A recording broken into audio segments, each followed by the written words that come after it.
এখনো ঢুকতে পারছেন না, আস্তে আস্তে করে যতটা পারেন আসার চেষ্টা করুন, কারণ সামনেও জায়গা পাবেন না। তবুও আপনাদের কষ্ট করেই আজকের এই সভাটা শুনতে হবে। কংগ্রেস সারা ভারত ক্ষেত মজুর ইউনিয়ন ও শ্রমজীবী ইউনিয়নের পশ্চিমবঙ্গ রাজ্যের তৃতীয় সম্মেলন প্রয়াত কমরেড মদন ঘোষ নগর এবং প্রয়াত কমরেড মেহবুব জাহেদির মঞ্চে এই কাকসা উচ্চ বালিকা বিদ্যালয়ে আজ থেকে শুরু হবে। আজ থেকে 30 তারিখ পর্যন্ত এই সম্মেলন চলবে। এই সম্মেলন উপলক্ষে আজকে এই মহতী সমাবেশের আহ্বান করা হয়েছে। এই সমাবেশে সভাপতিত্ব করার জন্য আমাদের সংগঠন সারা ভারত ক্ষেত মজুর ইউনিয়ন তার রাজ্যের সভাপতি প্রিয় কমরেড তুষার ঘোষকে সভাপতিত্ব করার জন্য আহ্বান করছি।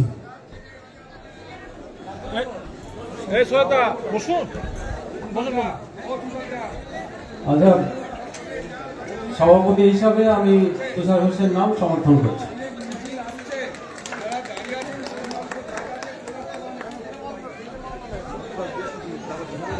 বন্ধুগণ, এখনো অনেক মিছিল আসার বাকি আছে, আসছে, রাস্তায় আছে।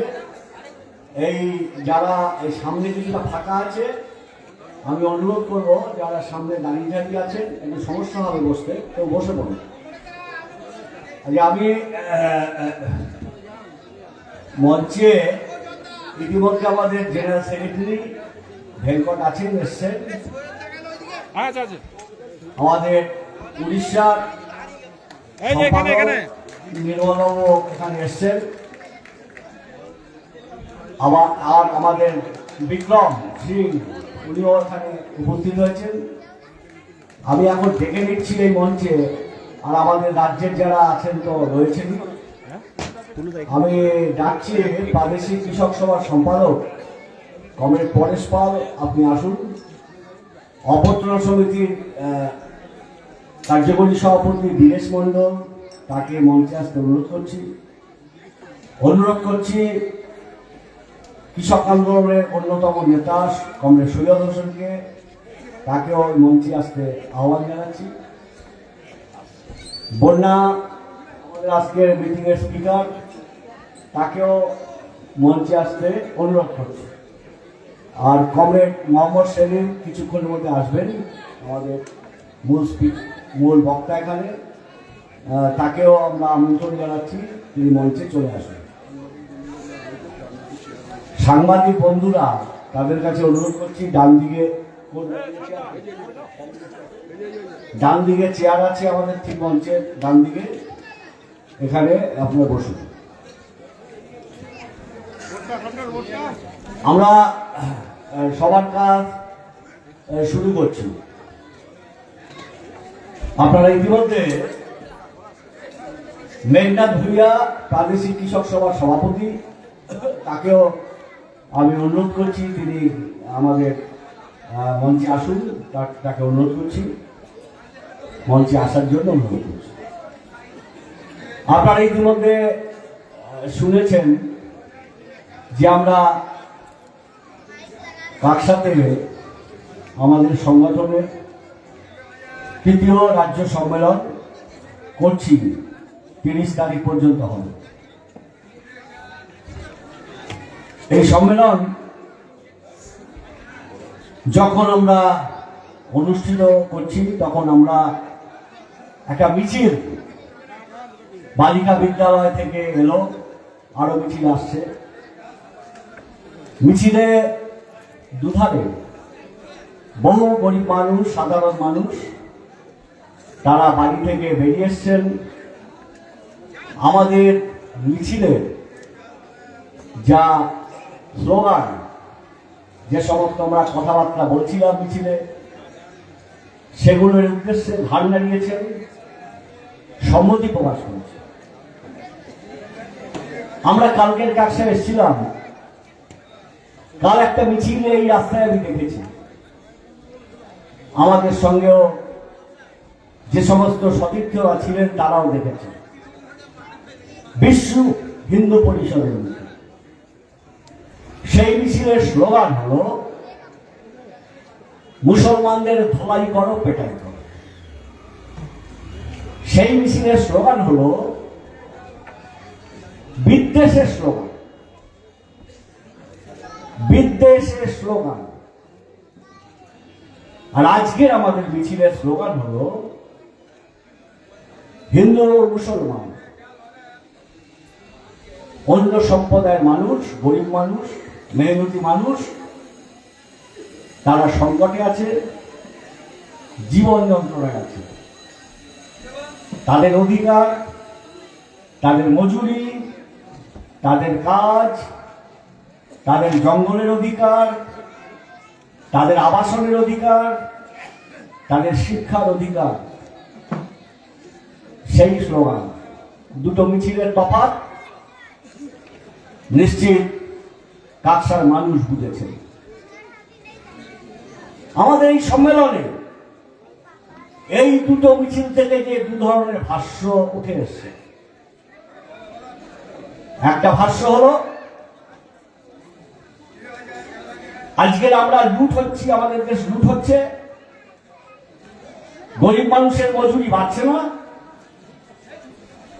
14 বছরে গরিব মানুষের মজুরি বাড়েনি। মমতা আসার পর ক্ষেত মজুরের মজুরি 1 পয়সা বাড়েনি। দিল্লিতে মোদী আসার পর মজুরি যে জায়গায় ছিল সে জায়গায় আছে, কাজ কমেছে। সেই দাবিতে আমরা মানুষকে সংঘবদ্ধ করছি। আমরা সংঘবদ্ধ করছি আমাদের দেশে যেভাবে আমেরিকার সঙ্গে, বিদেশের সঙ্গে, সাম্রাজ্যবাদী দেশের সঙ্গে কৃষি চুক্তি হচ্ছে, সেই চুক্তির ফলে বিদেশের মাল সস্তায় আমাদের দেশে ঢুকবে, আমাদের দেশে খাদ্য সংকট হবে, আমরা খাদ্যে পরনির্ভর হয়ে পড়ব। আমরা সেই মিছিলে দিচ্ছি যে আমাদের দেশ লড়াই করে যে খাদ্যে স্বনির্ভর আমরা হয়েছি, এই স্বনির্ভরতা ভাঙতে চাচ্ছে মোদী সরকার। এটাকে আমরা রুখব।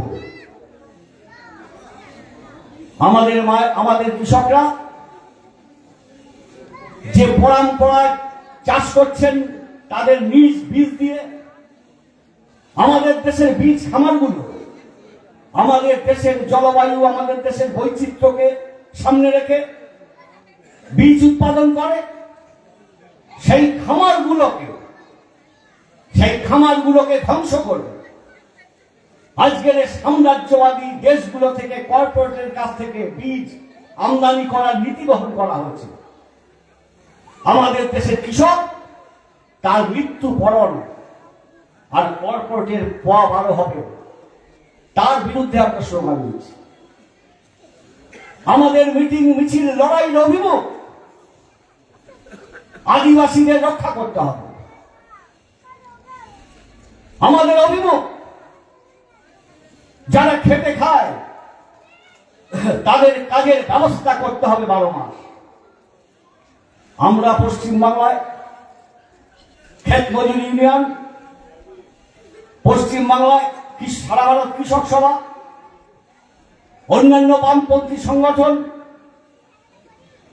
যে রেগা আইন, তৃণমূলের জচ্চুরি, তৃণমূলের বর্বরতা গরিব মানুষের প্রতি, তৃণমূলের তোলাবাজি, এর মধ্য দিয়ে 100 দিনের কাজ বন্ধ হয়ে গেল। সেই কাজ চালু করার দাবি এই কাকসা ব্লকে 4000 মানুষ বিডি অফিসে অবস্থান করে 4-এর ক ফর্ম ফিল আপ করে জমা দিয়েছিল। একমাত্র ক্ষেত মজুর ইউনিয়ন এটা করেছে। এরকম সমগ্র পশ্চিমবাংলা মমতার বর্বরতা, মমতা সরকারের চুরি চর্যবৃত্তির জন্য গরিব মানুষের পেটের ভাত কেড়ে নিয়েছে। তার বিরুদ্ধে ক্ষেত মজুরি ইউনিয়ন, সারা ভারত কৃষক সভা সম্মিলিতভাবে বাংলা জুড়ে লড়াই করেছে। আজ আমাদের লড়াই করতে হচ্ছে যে রেগায় 100 দিনের আইনে আমাদের কাজ পাওয়ার অধিকার ছিল, কাজ চাইলেই কাজ পাওয়া যেত, যে আইন অনেক লড়াইয়ের মধ্য দিয়ে আদায় করা গেছিল। আর জল্লাদ মোদী, গরিব বিরোধী মোদী, কর্পোরেটের চামচা মোদী, কর্পোরেটের ধারকবাদ মোদী আজ সেই আইন বাতিল করে দিয়ে গরিবের অধিকার কেড়ে নিয়েছে। তার জন্য আমরা লড়াই চালাচ্ছি মাঠে ময়দানে। আমরা পশ্চিমবাংলায় নিজেরা যেমন লড়ছি কাজের অধিকারের জন্য, তেমনি আরো সংগঠনকে আমরা সম্মিলিতভাবে আমরা সংঘর্ষ মোর্চা তৈরি করেছি, রেগা বাঁচাও সংঘর্ষ মোর্চা। আমাদের যেমন নিজেদের লড়তে হবে, আমরা একটা জিনিস বুঝতে পেরেছি, মমতার শাসনে, মোদীর শাসনে গরিব মানুষ তার কোনো অধিকার পাবে না, সব অধিকার কেড়ে নিচ্ছে। গরিব মানুষকে তাদের নতজানু হয়ে থাকতে হবে কিছু টাকার বিনিময়, এটা আমরা মানতে পারি না। লাল ঝান্ডা অধিকার অর্জনের ঝান্ডা, লাল ঝান্ডা যোদ্ধাদের জমি কেড়ে নেওয়া ঝান্ডা, লাল ঝান্ডা 8 টাকার মজুরি 500 টাকা করার ঝান্ডা। তাই লাল ঝান্ডাই আমরা পারব মানুষের অর্জিত অধিকার রক্ষা করতে। আমি শেষ কথা বলবো কমরেড, পশ্চিমবাংলা ভারী বিপদের মধ্যে আছে। ভাগের চেষ্টা চলছে হিন্দু গরিব, হিন্দু মুসলমানের মধ্যে। এ ভাগে লাভ করতে পারবে না। পেটের জ্বালা, বড় জ্বালা, ধর্মের দোহাই দিয়ে মানুষকে বেশি দিন ভাগ করা যায় না। লাল ঝান্ডাই রাম রহিমকে রক্ষা করতে পারে, লাল ঝান্ডাই পারবে রাম রহিমকে রক্ষা করতে। তাই লাল ঝান্ডাকে জোরদার করুন। সেই লাল ঝান্ডাকে শক্তিশালী করবার জন্যই আমরা সম্মেলনে হাজির হব। পশ্চিমবাংলায় তোলপাড় আন্দোলন করতে হবে, মানুষের মধ্যে প্রত্যয় সৃষ্টি করতে হবে। তৃণমূল, বিজেপি এরা বাংলার সংস্কৃতিকে ধ্বংস করছে, বাংলার গরিবের মর্যাদাকে ধ্বংস করছে। একমাত্র লাল ঝান্ডা সময় উপযোগী লড়াই সংগ্রামের মধ্য দিয়ে মানুষের স্বস্তি আনতে পারে, গরিব মানুষের মর্যাদা আনতে পারে। তাই এই সম্মেলনে আমাদের আলোচনা শুধুমাত্র যান্ত্রিক আলোচনা নয়, আলোচনা হবে লড়াইয়ের ভিতের উপরে সংগঠনকে দাঁড় করানো। বেশিরভাগ মানুষ, গরিব মানুষকে, শ্রমজীবী মানুষকে পতাকার তলে টেনে আনার জন্য আমাদের সংগঠনকে সেইভাবে সাজাতে হবে। সেই উদ্দেশ্যে নিয়েই আমরা এখানে হাজির হয়েছি। আপনারাও যারা এসেছেন আমাদের সমর্থন করতে, তারাও আগামী দিনে আমাদের পাশে থাকবেন, সংগঠনের সামনে থাকবেন। আমরা নিশ্চিতভাবেই পশ্চিমবাংলার অন্ধকারময় যে সময় আছে সেইটাকে আমরা পরিবর্তন করতে পারবো। সবাইকে ধন্যবাদ জানিয়ে, সবাইকে সালাম জানিয়ে, আদাব জানিয়ে, জোহর জানিয়ে আমার কথা শেষ করলাম। ইনকলাব জিন্দাবাদ।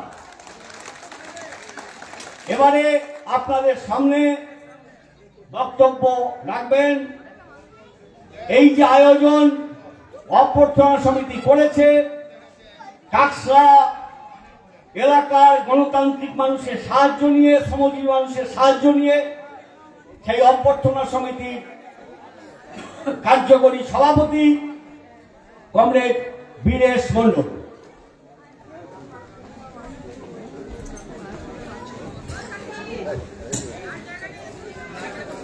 সভার সভাপতি, মঞ্চে উপবিষ্ট আমার রাজ্য এবং কেন্দ্রের নেতৃত্ব, এই সভায় উপস্থিত সংগ্রামী বন্ধুগণ, মা ও বোনেরা, আমাদের রাজ্যের সারা ভারত ক্ষেত মজুর ও গ্রামীণ শ্রমজীবী ইউনিয়ন যখন রাজ্য সম্মেলনের কথা ওঠে তখন রাজ্য নেতৃত্ব বলেন যে আমরা চাই এই সম্মেলন পশ্চিম বর্ধমান জেলায় কাকসা থানায় হোক। আমি সেদিন না বলতে পারি, কিন্তু মুখ দূর দূর করছিল যে এত বড় সম্মেলনের দায়িত্ব আমরা কাকসা একটা ছোট্ট ব্লক, আমরা কি পারবো? তবে অতীতের অভিজ্ঞতার থেকে একটা আত্মবিশ্বাস ছিল যে আমাদের পাশে জেলা আছে, আমাদের অন্যান্য গণসংগঠন আছে, তাদের সকলের সাহায্য নিয়ে অবশ্যই পারব। তারপর আমরা যখন আমাদের থানায় আমাদের কমরেডদের কাছে এই আহ্বান জানালাম, আমরা বললাম প্রাথমিক কাজ হচ্ছে আমার কাকসা ব্লকে কম করে 15,000 গ্রামীণ শ্রমজীবী পরিবার আছে। এই সমস্ত 15,000 গ্রামীণ শ্রমজীবী পরিবারের বাড়িতে আমাদের কমরেডদের নির্দিষ্ট দিনের মধ্যে পৌঁছাতে হবে এবং তাদের কাছে আমাদের আবেদন, আমাদের আহ্বান রাখতে হবে যে আপনারা 2 কিলো করে চাল দিয়ে আমাদের এই সম্মেলনকে সফল করতে সাহায্য করুন। আমি এখানে অত্যন্ত গর্বের সঙ্গে বলতে পারি যে আমরা আজ পর্যন্ত আমার এই ব্লকে 95% পরিবারের কাছে আমার কমরেডরা উপস্থিত হয়েছেন এবং সেখান থেকে তারা প্রায় 100 কুইন্টাল চাল তারা সংগ্রহ করতে পেরেছেন। সুতরাং গ্রামীণ শ্রমজীবী পরিবার তারা যেমন উদ্যত্ত ভাবে আমাদের সাহায্য করেছেন, অনুরূপ আমাদের কাকসা সাধারণ মধ্যবিত্ত, নিম্ন মধ্যবিত্ত, উচ্চবিত্ত, ছোট ব্যবসায়ী যে সমস্ত আমাদের বন্ধু দরদি ভাইরা আছেন তাদের কাছে আমরা পৌঁছেছি। তারাও সকলে আমাদের সাহায্য করেছেন। আমি একজন ব্যক্তিও পাইনি যিনি প্রত্যাখ্যান করেছেন আমাদের, যা না আমি আপনাদের সাহায্য করতে পারবো না। যেখানে আমরা পৌঁছেছি সব মানুষ আমাদের সেইভাবেই সাহায্য করেছেন। এখন এরকম একটা জায়গায় দাঁড়িয়ে আমি আমার বক্তৃতা দেওয়ার কথা নয়, আমি শুধু এটুকু বলতে পারি এই সম্মেলন পরিচালনা করার জন্য বা বিভিন্ন ভাবে কাজে যদি কোথাও আমাদের একটু ঘাটতি হয় তাহলে যে সমস্ত প্রতিনিধিরা, দর্শকরা, প্রতিনিধিরা যারা এসছেন তাদের কাছে অনুরোধ আপনারা কমরেড স্লো মানসিকতা নিয়ে আমাদের এই ত্রুটিকে মার্জনা করবেন। আমরা আশাবাদী যে এই সম্মেলন সফল হবে। আমরা আশাবাদী এই একটা শ্রেণী সংগঠন, খেতমজুর সংগঠনের মধ্যে দিয়ে আগামী দিনে আমরা কৃষক, খেতমজুর, শ্রমিক ঐক্যবদ্ধভাবে পশ্চিম বাংলার মাটিতে যে কাজ, মজুরি, জমি, জঙ্গল এই দাবিতে যে আন্দোলন শুরু হয়েছে সেই আন্দোলনকে আরো তীব্র গতিতে এগিয়ে নিয়ে যেতে পারবে, তবেই এই সম্মেলনের সার্থকতা হবে বলে আমার বিশ্বাস। আপনাদের সকলকে অভিনন্দন জানিয়ে আমার এই ক্ষুদ্র বক্তব্য আমি এখানেই শেষ করছি। ইনকলাব জিন্দাবাদ। আচ্ছা, আমি এখানে উপস্থিত আছেন কমরেড মীনাক্ষী মুখার্জিকে আমি মঞ্চে আসার জন্য অনুরোধ করছি। আমি অনুরোধ করছি জাহানারা খান, গণতান্ত্রিক মহিলা সমিতির সভানেত্রী, তাকেও মঞ্চে আসার জন্য অনুরোধ করছি। হ্যাঁ, আচ্ছা কমরেড, এখন বক্তব্য রাখবেন আমাদের অল ইন্ডিয়া কমিটির যুগ্ম সম্পাদক কমরেড বিক্রম সিং। উনি হিন্দিতে বলবেন। कमेटी सभापति, मंच पर उपस्थित नेतृत्व, यहाँ पर उपस्थित खेत मजदूर यूनियन के कार्यकर्ता, सदस्य, इस बाजार के व्यापारी, मेरी आवाज की दायरे में आने वाले यहाँ की जनता, सबसे पहले मैं आप लोगों को अपनी तरफ से इनकलाबी सलाम पेश करना चाहता हूं। हम दिल्ली में बैठ के समझते हैं कि कितनी मुश्किल दौर के अंदर आप लोग यहां पर काम कर रहे हैं। जब एक तरफ जिसको चुना था बंगाल को बचाने के लिए वो सरकार मेहनत के ऊपर हमला करती है, और दूसरी तरफ दिल्ली से ताकत लेकर बीजेपी के गुंडे हमला करते हैं। उनका सामना मेरे बहादुर सैनिक सीना तान कर इनकलाब के नारे के साथ आगे बढ़ते हैं। मैं आप लोगों को लाल सलाम पेश करना चाहता हूं। मुझे पता है आप लोग कमर सलीम को सुनने आए हैं। मैं बहुत ज्यादा नहीं बोलूंगा, मैं सिर्फ ये बोलने यहां पर आया हूं कि हम यहां पर ऐलान करने आए हैं कि हम जो देश का निर्माण करते हैं, हम जो पैदावार करते हैं, हम देश और बंगाल के मालिक यहां पर ऐलान करने आए हैं कि हम अपना हिस्सा मांगने यहां पर आए हैं। इस रैली के माध्यम से हम मांगने आए हैं काम का पूरा दाम जो उत्पादन कर रहे हैं उस पे अपनी हिस्सेदारी, जल जंगल जमीन हमारा है, हमें उसके अंदर अपनी हिस्सेदारी चाहिए। और मैं जब आप लोगों से ये बात बोल रहा हूं, जब आपसे बात कर रहा हूं, उतना ही बड़ा हमला हमारे हक हुकूक पर हो रहा है। ये धरती मजदूरों के आंदोलन की धरती है। अनेकों संग्राम, अनेकों हड़तालें अपने हकों के लिए यहां पर मजदूरों ने किए हैं। और जब मैं आपसे यह बात कर रहा हूं, हमारे देश के हुक्मरान ने, हमारे देश की सरकार ने वो श्रम संहिताएं, वो लेबर कोड लागू कर दिए हैं जो मेरे से हड़ताल करने का हथियार खोलेगा, मेरा अधिकार खोलेगा। वो इतनी बड़ी अटैक, हमला मेरे देश की जनता के ऊपर है। हम उसके खिलाफ लड़ने के लिए यहाँ पर आए हैं। मैं काम के हक की बात कर रहा था।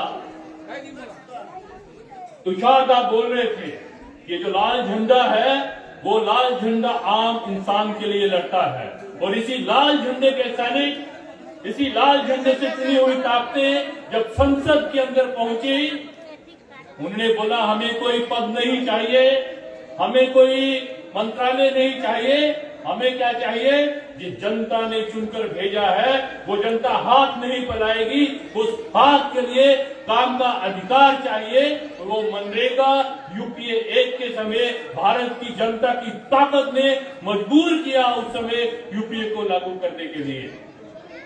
मैं क्यों इसका जिक्र कर रहा हूं, मुझे पता है पिछले 3 साल से बंगाल की ग्रामीण जनता, बंगाल का खेत मजदूर, बंगाल का ग्रामीण मजदूर अपने डीसी कार्यालय के सामने, बीडीसी कार्यालय के सामने धरना दे रहा है, प्रदर्शन कर रहा है।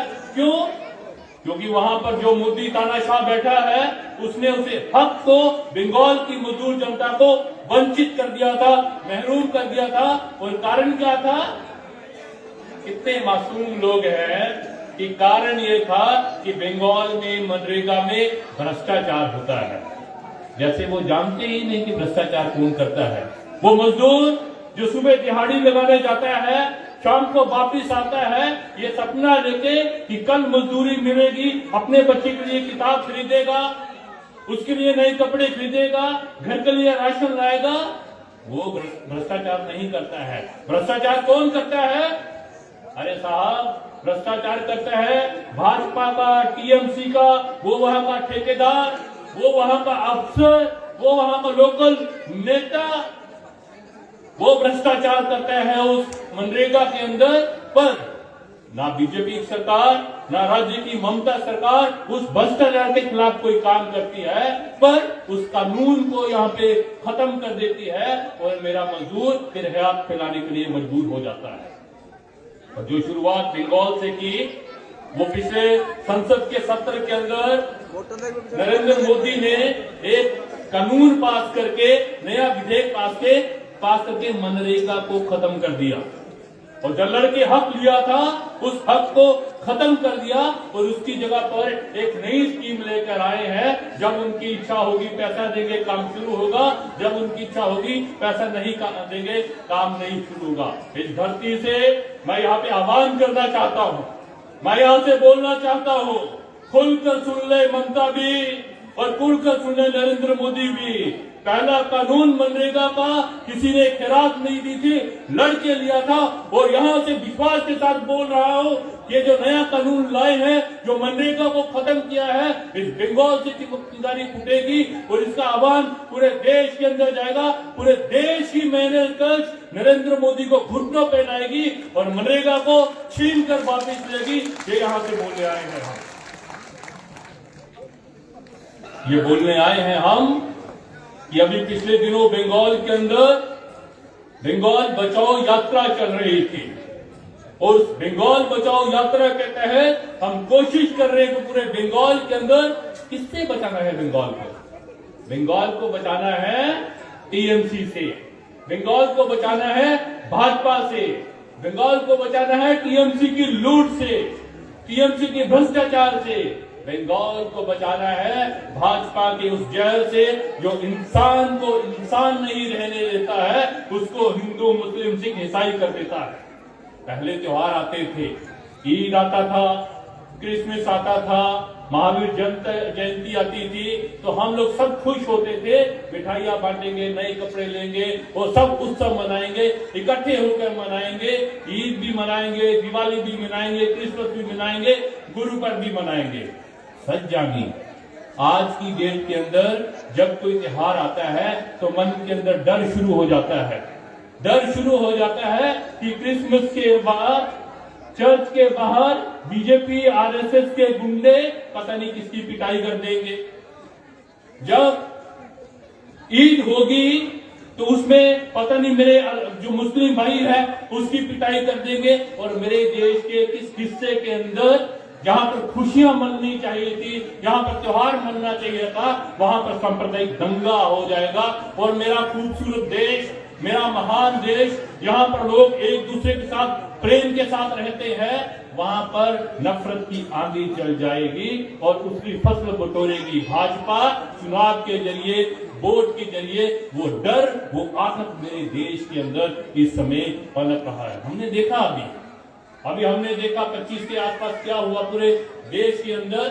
हम यहां से बोलने आए हैं, भाजपा बंगाल में आपके लिए कोई जगह है ही नहीं। ये रविंद्रनाथ टैगोर की धरती है, ये कमल ज्योति बसु की धरती है। इस धरती में इस नफरती विचार के लिए कोई जगह नहीं है। आप पैसा लगाकर, आप ताकत लगाकर कोशिश कर रहे हैं हमारे गांव के अंदर घुसने की, हम आपको यहाँ पर कोई जगह नहीं देंगे। और ये भी बोलने आए हैं कि उस विचार का मुकाबला ममता नहीं कर सकती। हम जानते हैं हमारे गांव के अंदर आज वो ठेकेदार टीएमसी का होता है, कल बीजेपी का हो जाता है, फिर टीएमसी का हो जाता है, फिर भाजपा का हो जाता है। मकसद एक है, जनता की लूट, नफरत फैलाना। हम यहाँ पर बोलने आए हैं, बंगाल की मेहनत का जनता जानती है कि अगर उसका कोई मुकाबला कर सकता है, ये लाल झंडा कर सकता है। और यहाँ से हम आह्वान करने आए हैं कि आने वाला वर्ष बहुत महत्वपूर्ण वर्ष है। जब ये नफरती भेड़िए नफरत फैला रहे हैं तो मुझे वो कविता याद आती है सर्वेश्वर दयाल की, जो बोलते थे कि भेड़िया गुर्राता है, वो डराता है, जैसे बीजेपी डराती है ना, गुर्राती है, वो गुर्राता है।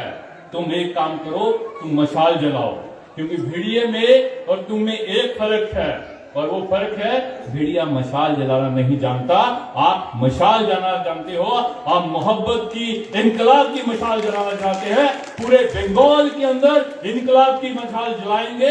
ये जो हिंदू मुस्लिम फैलाने वाले भेड़िए हैं उनको हराएंगे, उनके कारपोरेट दोस्तों को हराएंगे और इनकलाब की अलग जलाएंगे। बंगाल को बचाएंगे, भारत को बचाएंगे। इनकलाब जिंदाबाद। আসলে আমাদের সপ্তাহে একটু সংক্ষিপ্ত আমাদের করতে হবে, কারণ কিছুক্ষণ পরেই আমার সূর্যটা নেমে যাচ্ছে, আবার ঠান্ডা পড়ে যাবে। যাই হোক, এখন আপনাদের কাছে বক্তব্য রাখবেন আমাদের সংগঠনের রাজ্য সম্পাদক কমরেড নিরাপদ সরকার। কমরেড সভাপতি, কমরেড নেতৃত্ব, কমরেড বন্ধুগণ, আপনাদের সকলকে অভিনন্দন, লাল সালাম জানাচ্ছি। আসলে ওরা কেড়ে নেবে আর আমরা লড়ে নেব। লড়ে নেওয়ার জন্য এখানে এসেছি। লড়ে নেওয়ার জন্য গোটা রাজ্য জুড়ে আমাদের সংগঠনের কাজ একেবারে গ্রাম থেকে শুরু হয়েছে, পাড়া থেকে শুরু হয়েছে, অঞ্চল, ব্লক, তারপরে এসেছি আমরা জেলা। জেলা করে আজকে আমরা এখানে উপস্থিত হয়েছি এই কেড়ে নেয়ার জন্য। গায়ের গরিবরা, গায়ের মা বোনেরা, যাদের গতর লুট করার চেষ্টা হচ্ছে, যাদের জমি কেড়ে নিচ্ছে, যাদের কাজ কেড়ে নিচ্ছে, তারা সবাই আজকে জোট পাচ্ছে। জোট জোট জোট আমরা তাই আজকে একটা জায়গায় হয়েছি, লড়ার জন্য একটা জায়গায় হয়েছে। আমাদের যা কেড়েছে তা লড়ার জন্য। ইতিমধ্যে আমরা গ্রাম বাংলাতে 2000-এর বেশি গ্রাম পঞ্চায়েতে আমরা সম্মেলন করেছি। সেখানে আলোচনা হয়েছে, ওরা আমাদের কাজ কেড়ে নিচ্ছে, ওরা আমাদের অধিকার কেড়ে নিচ্ছে, ওরা আমার জঙ্গল কেড়ে নিচ্ছে, ওরা আমার শিক্ষা কেড়ে নিচ্ছে। এই আলোচনা গ্রামে হয়েছে, অঞ্চলে হয়েছে। এই আলোচনা করে আমরা ব্লকে এসেছি। 305টা গ্রাম ব্লকে আমাদের সম্মেলন হয়েছে। 305টা ব্লকে এই আলোচনা হয়েছে। এই সমস্ত আলোচনা ধীরে ধীরে ধীরে ধীরে আমরা জেলাতে উঠিয়ে নিয়ে এসেছি। আমাদের জেলাতে আলোচনা হচ্ছে গ্রামের গরিব, কৃষক, ক্ষেত মজুর, আদিবাসী, এদের অধিকারগুলোকে কিভাবে করা হচ্ছে। এই সমস্ত আলোচনা আজও হবে। দীর্ঘ লড়াই সংগ্রামের পথ আমরা যা পেয়েছিলাম তা আমরা কাটছে, আর আমরা কাটতে দেব না। অনেক লড়াই সংগ্রাম করে আপনারা 100 দিনের কাজ আদায় করেছিলেন। এই ইতিহাস ওরা যাই করুক না কেন, এই ইতিহাস কোনোদিন মুছবে না। এই গরিবের ইতিহাস, খেটে খাওয়া মানুষের ইতিহাস, সেই ইতিহাস ওরা মুছে ফেলতে চায়। আমরা সেই ইতিহাস আবার তৈরি করতে চাই। ওই 100 দিনের আইনে গরিবের অধিকার ছিল। ওরা কাজ না পেলে আইনে যেত, কাজের টাকা লুট করলে ওরা কাজে আইনে যেত, কাজ দেওয়ার দেরি হলে ওরা আইনে যেত, কাজের টাকা কম হলে ওরা আইনে যেত। এই সব অধিকার ছিল, সেই অধিকার ওরা কাটছে। কারণ ওই অধিকার হচ্ছে নেংটি পড়া গরিব, খেটে খাওয়া উলু খাগড়া মানুষের অধিকার। এই অধিকার দেওয়া যায় না। এই অধিকার থাকলে ওরা আমাদেরকে কোর্টে হাজির করবে। তাই গরিব লোকেরা যখন কোর্টে গেছে, কোর্ট ওদেরকে টেনেছে। ওই নেতা মন্ত্রী যারা চুরি করেছিল, ডাকাতি করেছিল, একবার দিল্লি থেকে আমাদের রাজ্যের সবাইকে কোর্ট টান দিয়েছে, ডেকেছে। এই আত্মসম্মান বোধ ওদের এখন জেগেছে। এটা মানা যায় না। ওই গরিবদের অধিকার কেড়ে দাও। তুমি ক্ষমতায় আছো, সরকারে আছো, তারপরে আমাদেরকে ডাকছে গরিবরা। আইন পাল্টে দাও, গরিবদের কাছে দরকার নেই। আইন পাল্টিয়ে নতুন আইন আনার চেষ্টা করছে নরেন্দ্র মোদীরা। বাংলার মানুষকে এটা বুঝতে হবে, বাংলার গরিবকে বুঝতে হবে, খেট মজুরদের বুঝতে হবে। বাংলার লড়াইয়ের ফসল ছিল 100 দিনের কাজ, সেই কাজ ওরা কেড়ে নিচ্ছে। ওরা কেড়ে নেবে, আমরা লড়বো কিনা ঠিক করতে হবে। তাই আমরা মনে করি, আমাদের সংগঠন মনে করে, লড়াই আমাদের অধিকার নিতে হবে, অধিকার কেড়ে নিতে হবে। যে অধিকার আমরা পেয়েছিলাম সেই অধিকার করার ওরা ষড়যন্ত্র করছে ঠান্ডা ভাবে। ওখানে বসে আমার গতর লুট করছে, ওই কর্পোরেটদের সঙ্গে হাতে হাত মিলিয়ে। ভোটে জিতেছে, কর্পোরেটে পয়সা দিয়েছে, এখন বলছে আমার গতর চাই, বেশি গতর না পেলে আমার পয়সা বাড়বে না। গতর কেনার, গতর কাট লুট করার ব্যবস্থা করে দাও। সেই গতরের আইন পাল্টে যাচ্ছে, সব আইন পাল্টিয়ে গতর লুট করার ব্যবস্থা করেছে ওরা। আমার আপনার গতর কেড়ে নেবে। 8 ঘন্টা নয় 12 ঘন্টা কাজ করতে হবে। ভাবতে পারেন আপনারা, এখানে যারা বসে আছেন, 8 ঘন্টা কাজ করতে পারি আমরা এখন? আপনারা 8 ঘন্টায় কাজ করতে পারি না। যখন আমরা 8 ঘন্টা কাজ করতে পারি না, এই ভেজাল, এই পরিবেশ পরিবর্তনের ফলে আমার শরীর দুর্বল হচ্ছে, 8 ঘন্টা কাজের ক্ষমতা হারিয়ে ফেলছি আমরা। সেই জায়গায় দাঁড়িয়ে ওরা পার্লামেন্টে বসে 12 ঘন্টা কাজ করার আইন তৈরি করছে। এই আইনের বিরুদ্ধে সব গরিব মানুষকে এক হতে হবে, সব জনসাধারণকে এক করতে হবে। এক করার মধ্য দিয়ে গরিবের জয় হবে। লাল ঝান্ডার মিছিলটা সেজন্যই লম্বা চাই। লাল ঝান্ডার মিছিলটা লম্বা হলে ওদের বুকটা কাঁপবে। লাল ঝান্ডার মিছিলটা লম্বা হলে আবার আপনি কাজ পাবেন। লাল ঝান্ডার মিছিলটা লম্বা হলে স্কুল খুলবে। লাল ঝান্ডার মিছিলটা লম্বা হলে মা বোনেদের ইজ্জত রক্ষা পাবে। লাল ঝান্ডার মিছিলটা লম্বা হলে আদিবাসীদের জমি সুরক্ষিত হবে। লাল ঝান্ডার মিছিলটা লম্বা হলে আবার আমরা ওদের বিরুদ্ধে যে গতি, সেই গতি আমাদের পক্ষে কেড়ে নিতে পারবো। আপনাদের সেই কাজ করতে হবে। আগামী দিন বিরাট প্রশস্ত জায়গা তৈরি হয়েছে গোটা গ্রাম বাংলা জুড়ে, গোটা রাজ্য জুড়ে। আজকে গরিবরা ঘর থেকে বেরোচ্ছে। এই গরিবের বেরোনোর মধ্য দিয়ে তৃণমূল বিজেপির বুকটা চুপসে যাচ্ছে, আরো চুপসে দিতে হবে। যত মিছিলটা লম্বা করবেন তত ওরা ভয় পাবে। সেই কাজ করতে হবে। সেই কাজ করার মধ্য দিয়ে আমাদের জয় অনিবার্য হবে। এই প্রত্যাশা রেখে আপনাদের সকলকেই অভিনন্দন, লাল সালাম জানিয়ে আমার কথা শেষ করছি। ইনকলাব জিন্দাবাদ। সারা ভারত ক্ষেত্র জুড়ে গ্রামীণ সমাজ জিন্দাবাদ। ধন্যবাদ। এবারে বক্তব্য রাখবেন আপনাদের প্রিয় নেত্রী, আমাদের সংগঠনের প্রিয় কমরেড বন্যা টিভি।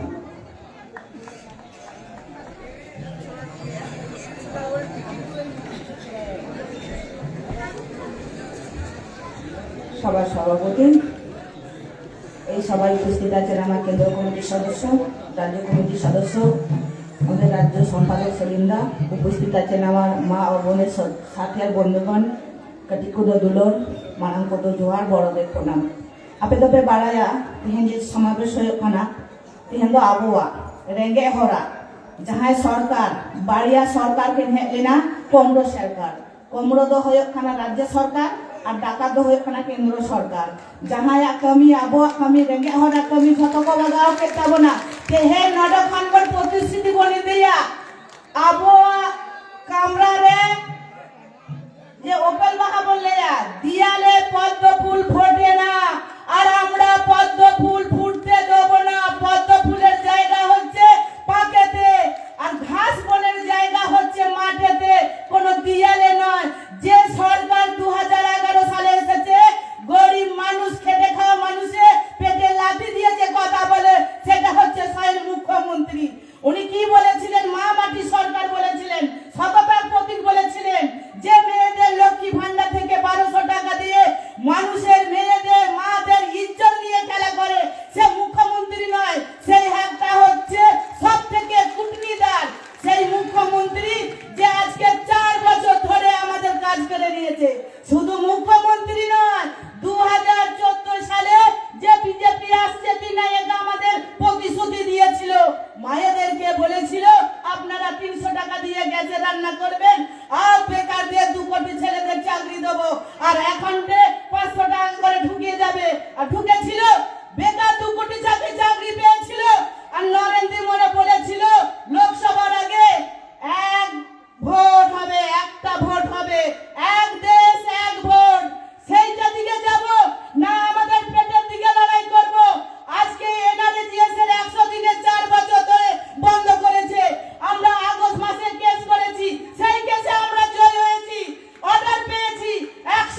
গরিবের দল নয়, এটা হচ্ছে বড় লোকের দল। যারা বড় লোকের টাকা কামড়ায়, চুরি করে, সেই কোথায় জলের ট্যাঙ্কে, কোথায় দিয়ালে, সেটা কারি কারি টাকা রেখে দেবে। আর আমাদের ঘরে ভাত নেই, তাই খাদ্যমন্ত্রী জেলে গেছিল, শিক্ষামন্ত্রী জেলে গেছিল, তাই গরু পাচারের জন্য যে চরম চরম করে ঢাকি ফিরবে বলে সেও গিয়েছিল। তাদেরকে দেখবো 26-এর নির্বাচনে পাখি চোখ করে আমরা নামবো। আজকে যে সমাবেশে এসেছি, সেই সমাবেশটা আমাদের বুথে বসতে হবে, সেই সমাবেশটা পাড়ায় বসতে হবে। এই সমাবেশে আমরা শপথ গ্রহণ করব, 26-এ কোনো দল আসবে না। 26-এ কাস্তে আর শ্রমিকের দল হচ্ছে হাতুড়ি। আমরা যে কাজটাই আমাদের খেতে খামার মানুষের ধান কাটি, সেটা মেশিনে কেটে নিয়ে চলে যাচ্ছে। আর শ্রমিকের হচ্ছে যে ঝান্ডার মধ্যে মোদিখানে আছে, যে আমাদের কলকারখানাগুলো বন্ধ করেছে, সেই হাতুড়ি দিয়ে আমরা তালা ভাঙবো। এই কটি কথা বলে সবাইকে ধন্যবাদ জানিয়ে আমার বক্তব্য শেষ করলাম। ইনকিলাব জিন্দাবাদ।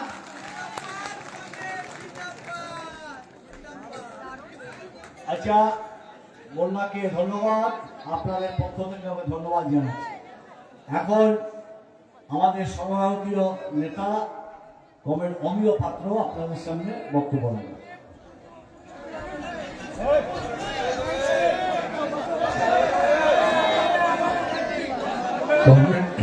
সভাপতি, মঞ্চে উপবিষ্ট আমাদের রাজ্যের গণতান্ত্রিক আন্দোলনের শীর্ষ নেতা কমরেড মোহাম্মদ সেলিম,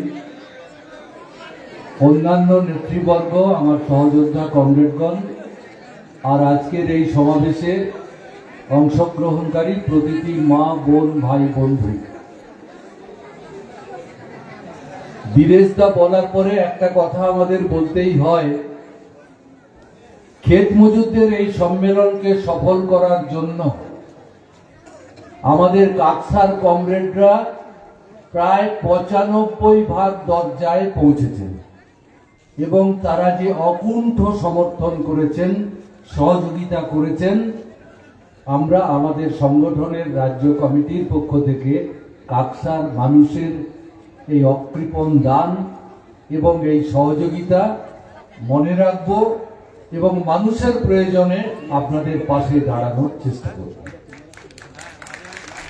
আমি 3টে কথা বলবো, শুধু 3 দুগুণে 6 মিনিট লাগবে। একটা হচ্ছে, পশ্চিমবাংলা রেগার টাকা পেয়েছিল শেষ 2021 সালের 26শে ডিসেম্বর, তারপরে বন্ধ হয়েছে এই কারণেই যে এরা চুরি করেছে। এমন কোন লোক পশ্চিমবাংলায় নেই যে জানে না তৃণমূল চুরি করেছে। এমন কোন লোক নেই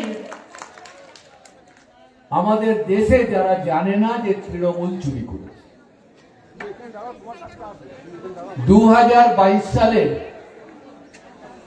10ই আগস্ট তৎকালীন মুখ্য সচিব দিল্লির গ্রামোন্নয়ন দপ্তরকে চিঠি লিখে জানালেন 54 জন আধিকারিককে আমরা এখনো পর্যন্ত চিহ্নিত করেছি যারা দুর্নীতি করেছে। আর এই আধিকারিকের বাইরে পঞ্চায়েত কর্মী, সুপারভাইজার ইত্যাদি এরকম আরো 104 জনকে চিহ্নিত করেছে এবং এদের কাছ থেকে আমরা 1,12,00,000 টাকা উদ্ধার করেছি, 5 জনকে সাসপেন্ড করেছি। এরপরে পশ্চিমবাংলা সরকারের কারো কিছু বলার অধিকার আছে যে আমরা চুরি করিনি? নরেন্দ্র মোদী বুঝলেন না কে চুরি করেছে? তারপরে টাকা বন্ধ হয়ে গেছে, প্রকল্প বন্ধ হয়ে গেছে। এটা একটা তথ্য। আমি দ্বিতীয় একটা তথ্য আপনাদের দেব, সেটা হচ্ছে কদিন আগে মোহন ভাগবত এসেছিলেন কলকাতায়, সায়েন্স সিটিতে লেকচার দিয়েছেন 3 দফায়। আমাদের রাজ্যের একজন সাংবাদিক তিনি বললেন আমাকে আরএসএস এর লোকেরা খুব অনুনয় বিনয় করে নিয়ে গেছিল যে আপনি চলুন, গেলে আমাদের সভাটার একটু গাম্ভীর্য বাড়বে। তখন বলেছিল আচ্ছা আমি কি প্রশ্ন করতে পারবো? বললো হ্যাঁ পারবে। তো উনি একটা প্রশ্ন করেছিলেন, বললেন মোহন ভাগবত সবার প্রশ্নের উত্তর দেয়, এমন কোনো বিষয় নেই যা তার অজানা নয়। আপনি প্রশ্ন করতে পারেন। উনি প্রশ্ন করেছিলেন পশ্চিমবাংলার এই সরকারটা যে চোর, এ সবাই জানে, নরেন্দ্র মোদীও জানে। রেগার কথা বলেছেন, কয়লা চুরির কথা বলেছেন, খাদ্য দপ্তরের কেলেঙ্কারির কথা বলেছেন, শিক্ষায় দুর্নীতির কথা বলেছেন, আরো অনেক দুর্নীতির কথা। তারপরে বলেছে এত দুর্নীতি হওয়া সত্ত্বেও, আমাদের দেশের মধ্যে সব থেকে বেশি দুর্নীতি হওয়া সত্ত্বেও দিল্লির মুখ্যমন্ত্রী অ্যারেস্ট হয়, ঝাড়খণ্ডের মুখ্যমন্ত্রী অ্যারেস্ট হয়, এই ভদ্রমহিলা অ্যারেস্ট হয় না কেন? 1 নম্বর প্রশ্ন। একের এ আর একের বিতে একটা প্রশ্ন করেছেন। সেই প্রশ্নটা হচ্ছে পশ্চিম বাংলাতে আরএসএস এর শাখা ছিল 400, এখন সেটা বেড়ে দাঁড়িয়েছে 2400।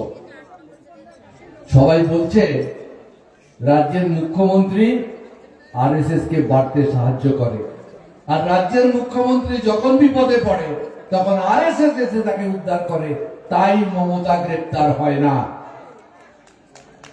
মোহন ভাগবত সব প্রশ্নের উত্তর দিয়েছেন, ওই প্রশ্নটাকে বাতিলের জায়গায় ফেলে দিয়েছে।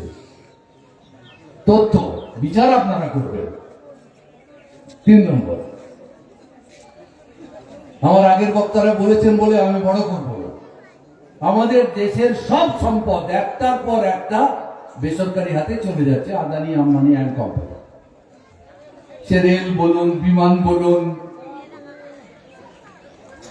জীবন বিমা নিগম বলুন, খনিজ সম্পদ বলুন, সবকিছু একটার পর একটা সব বেসরকারি হাতে চলে যাচ্ছে। এখন এই বেসরকারি কোম্পানির যারা প্রবক্তা, তারা নরেন্দ্র মোদীকে বলেছেন যে সবই তো দিলে, এখন আমরা করে কমে খাবো, সম্পদ বাড়বে, দেশের উন্নতি যে হবে না সে নিশ্চয়ই আপনারা বুঝতে পারেন। উন্নতি হবে আদানি, আম্বানি, ভারতের অর্থনীতিরও নয়, পশ্চিমবাংলার। ওরা বলছে একটু শ্রমের দামটা সস্তা করে দাও, যাতে কম পয়সায় আমি লেবার পাই, তারই ব্যবস্থা করছেন এখন নরেন্দ্র মোদীরা। এই মোদী, এই মমতা ব্যানার্জি, এদের হাত থেকে দেশকে, বাংলাকে বাঁচাতে গেলে শুধু দেখবো আর চলে যাব, এ হয় না। জনসভায় দাঁড়িয়ে আমি বলবো তৃণমূল চোর, বিজেপি ডাকাত, কিন্তু গৃহস্থকে সতর্ক করার কাজটা যে আমাদেরই কাজ, এইটা ভুলে গেলে চলে না। তাই আমরা আমাদের সম্মেলনে এটাই করতে চলেছি যে এখন থেকে গৃহস্থকে সতর্ক করার জন্য তাদের বাড়ি বাড়ি যেতে হবে, জাগাতে হবে, বাংলাকে বাঁচাতে হবে, দেশকেও বাঁচাতে হবে। আপনারাই পারেন সেটা করতে। নমস্কার। এখন বক্তব্য রাখবেন আজকের সভার প্রধান বক্তা, ভারতের কমিউনিস্ট পার্টি মার্ক্সবাদী পশ্চিমবঙ্গ রাজ্য কমিটির সম্পাদক এবং পলিট ব্যুরোর অন্যতম সদস্য কমরেড মোহাম্মদ সেলিম।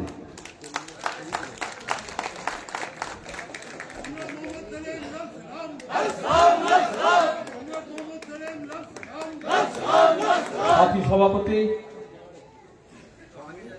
এই তৃতীয় সম্মেলনে যারা এসছেন, সারা ভারত ক্ষেত মজুর ও গ্রামীণ শ্রমজীবী ইউনিয়নের পশ্চিমবঙ্গের বিভিন্ন প্রান্ত থেকে প্রতিনিধিরা, আর এই পানাগড়, কাঁকসা, পশ্চিম বর্ধমান, পাশে পূর্ব বর্ধমান, গলসি ইত্যাদি দুহাত ভরে যে মানুষরা চাল, আলু, ডাল, পয়সা দিয়ে, মেহনত দিয়ে এই সম্মেলনকে সফল করছেন, তাদের সবাইকে আমি লাল সালাম জানাচ্ছি।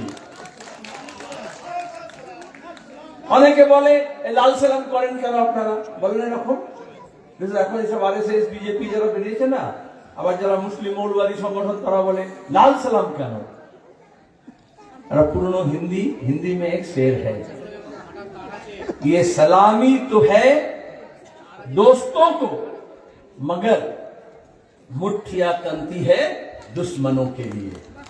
তাহলে মূর্খ করে আমরা করি, কারণ দোষদেরকে, সাথীদেরকে সালাম জানাই, আর যারা শত্রু আছে তাদেরকে আমরা শপথ নিই এই মুষ্টিবদ্ধ হাত নিয়ে।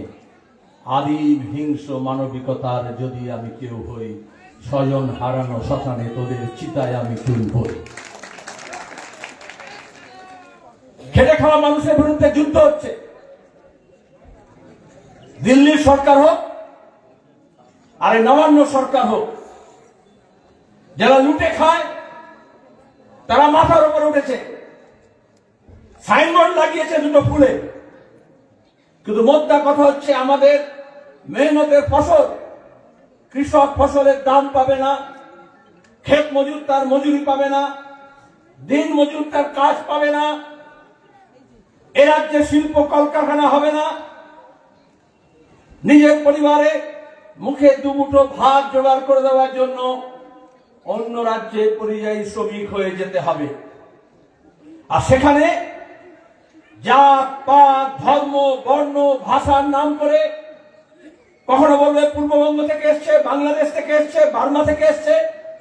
বাংলা ভাষা বললে, কারণ দাড়ি থাকলে, টুপি থাকলে, কেউ খ্রিস্টান হলে, কেউ আদিবাসী হলে, কেউ মুসলমান হলে, কেউ উদ্বাস্তু হলে তাকে খুন করবে, মব লিঞ্চিং হবে,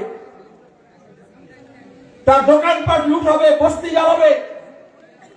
উড়িষ্যায় হোক, আসামে হোক, হরিয়ানায়, উত্তরপ্রদেশে, দিল্লিতে, রাজস্থানে, মহারাষ্ট্রে কেন এই জুলুম? কেউ কেউ মনে করেছিলেন যখন সিএনআরসি হয়েছিল যে এটা বোধহয় মুসলমানদের বিরুদ্ধে হবে, বিজেপি তো একটু হিন্দুত্বের কথা বলে আর বাকিরা আমরা সব ডুগডুগি বাজাবো। এখন যখন এসআইআর হলো, ভোটার লিস্টের নাম তোলার নাম করে যারা মতুয়া, দেখেছেন হরিচাঁদ গুরুচাঁদ ঠাকুরের কথা বলে, নমশূদ্র নিম্নবর্ণের মানুষ, এই সংঘ পরিবার, আরএসএস, কেন্দ্রীয় সরকার ইলেকশন কমিশনকে ব্যবহার করে আদিবাসী, মতুয়া, রাজবংশী, উদ্বাস্তু, বাস্তুহারা মানুষ বিয়ে করে মহিলারা এক জায়গা থেকে অন্য জায়গায় গেছে। যারা গরিব মানুষ, ডিগ্রি নেই, কাগজ নেই, দলিল নেই, জমি জমা নেই, তাদেরকে বলছে ভোটার লিস্ট থেকে নাম বার করে দিতে হবে। আমরা বললাম যারা মরে গেছে তাদের ভোটার লিস্টে নাম আছে, সেগুলো বার করো। যারা ভুয়ো আছে, একাধিক জায়গায় নাম আছে, এক একটা ফ্ল্যাটে শহরে 200, 250, 400 লোকের নাম ঢুকিয়ে রেখে দিয়েছে, সেগুলো কাটো। বলছে না, তোমরা সবাই ফর্ম ফিল আপ করো। বলছে না, বলেছিল 2002 এর ভোটার লিস্ট ডাউনলোড করো। আচ্ছা 2002 কেন? এই যে প্রধানমন্ত্রী হলেন 14 থেকে, আবার জিতলেন 19-এ, আবার জিতলেন 24-এ, এই যে মমতা ব্যানার্জি মুখ্যমন্ত্রী হলো, 11তে জিতলো, 16তে জিতলো, 21-এ জিতলো, তো কিসের জোরে হয়েছে? ভোট হয়েছে তো। তাহলে ভোটে যাদের নাম ছিল, যারা ভোট দিল, बोलते तुम सब गलत, तुम्हारा नाम से नहीं होगा, पुराना लिस्ट निकालना पड़ेगा। तो अगर वोटर पुराना लिस्ट निकालना पड़ेगा तो 2002 में जो पुराना सरकार था वाम मोर्चा का, उसको भी ढूंढ के निकालना पड़ेगा। अरे 2002 लिस्ट करो, তারপরে তো ভোটার লিস্ট হলো। বলে না, এই প্রধানমন্ত্রীর ডিগ্রিও জালি আছে, এই মুখ্যমন্ত্রীর পিএইচডি ডিগ্রিও জালি আছে, সুতরাং ওদের সময় যে ভোটার লিস্ট আছে ওটাও জালি আছে, ওটা বার করতে হবে, ওই অরিজিনাল লিস্ট বার করতে হবে পুরোনো। জোকা পাঠ, মজার কথা না। কেন বললো বলুন তো? ভুয়ো ভোটার আছে, তাকে বার করতে হবে। আরে তোমার যদি একটা কোনো জায়গায় ও পুরানা এক যোগ থাকে, পুরনো যোগ ছিল, একজন গাঁজা খেয়ে গেজারি হচ্ছে, তোমার গিয়ে ল্যাম্প পোস্টের নিচে খুঁজছে কিছু, তো সব লোক যুক্ত হয়ে গেছে, তো বুঝতে পারছে না গাঁজা খেয়েছে, কি ব্যাপার কি ব্যাপার, বলে খোঁজো খোঁজো, সবাই খুঁজছে, তো জিজ্ঞেস করছে কি করছিল এখানে, বলে আমার 1 টাকার একটা কয়েন পড়ে গেছে এখানে, তো এখানে তো খুঁজে পাচ্ছি না কোথাও। বলে কি করে পাবে, এখানে তো পড়েনি, ওই গলির ভেতরে পড়েছে। তো যে এখানে খুঁজছিস কেন? বলে ওখানে তো অন্ধকার, এখানে ল্যাম্পপোস্ট আছে, আলো আছে, এই জন্য এখানে খুঁজছি। আরে জালি ভোটার আছে, মৃত ভোটার আছে, নকল ভোটার আছে, ডুপ্লিকেট ভোটার আছে, তাদের খোঁজ না। আপনাদের সবাইকে, আমাদের সবাইকে বলছে তোমার বাপ ঠাকুরদার জন্ম বৃত্তান্ত বার করো, বলছে না? কাগজ বার করো, claim, counter claim, form fill up করতে হবে। ঠিক যেমন মোদী নোটবন্দির সময় করেছিল, আমরা বলেছিলাম কালো টাকা বার করতে হবে, তার জন্য পার্লামেন্ট কমিটি করেছিল দেশ সরকার। আর 2014 মোদী প্রধানমন্ত্রী হওয়ার আগে আপনাদের হোয়াটসঅ্যাপে আসতো এই মন্ত্রীর, এই নেতার, অমুক নেতার এত কোটি টাকা আছে, জার্মান ব্যাংকে আছে, সুইস ব্যাংকে আছে, বলতো না? এখন আর বলে? তো এই কালো টাকা সব শেষ হয়ে গেছে। মোদী কি বললো? ওটা ভুলে যাও, তোমার কাছে যে 500 টাকার নোট আছে আর 1000 টাকার নোট আছে, ওইটা ব্যাংকে গিয়ে জমা দাও, বলেছিল না?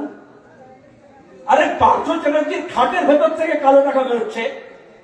তৃণমূলে এক একটা এমএলএ, মন্ত্রী, পঞ্চায়েত যাকে যাবে, যার বাড়ি যাবে, সেখান থেকে কালো টাকা বেরোবে। বিদেশে পালিয়ে গেল বিজয় মালিয়া, নীরব মোদী, এরকম কত লোক এদেশের টাকা নিয়ে বিদেশে পালিয়ে গেল, সরকার জানতো না। কিন্তু সরকার তাদেরকে না ধরে আপনাকে বলল, আপনার খুঁটের মধ্যে যে 500 টাকার নোট আছে, আপনার আলমারিতে যে 1000 টাকার নোট আছে, মেয়ের বিয়ের জন্য, জমি কেনার জন্য, অসুস্থ হলে চিকিৎসা করার জন্য লোকে টাকা জমা রাখে, বলো ওইগুলো সব বার করে জমা করো। তো তামাশা না? কত টাকা কালো বেরোলো? কিচ্ছু বেরোলো না। কিন্তু 100 লোক মারা গেল শুধু ব্যাংকে লাইন লাগিয়ে। তার আগেও ব্যাংকে লাইন লাগিয়েছিলেন, মনে আছে? মোদী সরকার আসার পরে বলেছিল ব্যাংকে যাও, जनधन योजना বলেছিল না? बैंक का खाता बनाओ। क्यों बताया था मालूम है? उस समय मैं सांसद था, अरुण जेटली वित्त मंत्री थे। मोदी का जब पहला सरकार बना, अभी के ये निर्मला सीतारमण जैसा नहीं, अरुण जेटली शिक्षित लोग थे, जरा खबर रखते थे अर्थनीति का, सब लोग जानते हैं, पुराना राजनीतिविद थे, बीजेपी होने से भी अच्छे आदमी थे। तो उनसे मैं पूछा कि वोट के समय आपने कहा था कुछ नहीं तो 10-15 लाख तो यही चलाएगा, मोदी बताया था। तो अमित शाह तो बोला वो जुमला था, ऐसा वोट में बोला जाता है। लेकिन जेटली में जब हम पूछा क्या हुआ तेरा वादा, क्यों नहीं पैसा मिला लोगों को 14-15 लाख, तो बोले सलीम भाई, मोदी जी तो नहीं बोले थे कि आपको नकदी दे देंगे आपके पॉकेट में, बोले थे आपका खाता में आएगा। लेकिन देश का जनता के पास खाता ही नहीं है, इसलिए हम सब महिला को बोला जाके बैंक में लाइन लगाकर खाता बना लो। तो बैंक का खाता बन गया। 8,500 करोड़ रुपया बैंक वाले गरीब जनता से लिए पिछले कई साल में मोदी के जमाने में। क्या बोलते? मिनिमम बैलेंस नहीं है इसलिए काट दो पैसा। होता था ना, आपका मिनिमम बैलेंस अगर खाता में नहीं रहेगा तो पैसा कट जाएगा। तो मोदी सरकार आई आपके खाता में पैसा देने के लिए नहीं, आपके घर में जो खाता था, क्या बोला? हाँ, बोले देने के लिए थोड़ी आए हैं, लेने के लिए आए हैं। हम जो यहाँ आए हैं लाल झंडा लेकर के खेतियार मजदूर के समावेश में, हम लेने के लिए आए हैं अपना हक, अपना अधिकार जो छीना जा रहा है। हम मेहनत कश इस दुनिया से जब अपना हिस्सा मांगेंगे, एक बाग नहीं, एक खेत नहीं, सारी दुनिया मांगेंगे। कोई किसी को पैसा नहीं देता। ममता बोलती है ना লক্ষ্মী ভান্ডার দিচ্ছি, এখন ভোট আসলে মোদি বলবে কৃষক সম্মান পেনশন দিচ্ছি, কত দিচ্ছে। अरे ये नेता लोग अगर देते तो एक के बाद एक चुनाव होता, नेता मंत्री बनते, उसके बाद तो फकीर हो जाते, तो उसका बिस्तर के नीचे से रुपया कहां से मिल रहा है? बांधवी फ्लैट থেকে টাকা কোত্থেকে বেরোচ্ছে? अरे पैसा कहां से आता है? जब हमारे किसान खून पसीना करके मेहनत करके, हमारे खेत के मजदूर जब पूरा अपना खून पसीना इकट्ठा करके फसल उगाते हैं, वो फसल का जब बाजार में बेचकर कीमत मिलता है, अक्सर कीमत मिलता नहीं है ठीक से, तब उसके पास पैसा आता है। হাসিয়া से এই যে কাস্তে, এই কাস্তে দিয়ে মাঠ থেকে ফসল কেটে যখন হাটে বাজারে আসে, মন্ডিতে আসে, তখন কৃষকের কাছে, ক্ষেত্রের কাছে পকেটে পয়সা আসে। हम जब मजदूर हथौड़ा लेकर के सड़क के किनारे पत्थर तोड़े, खदान से कोयला निकाले या पत्थर निकाले, एक साइकिल रिक्शा, एक टायर,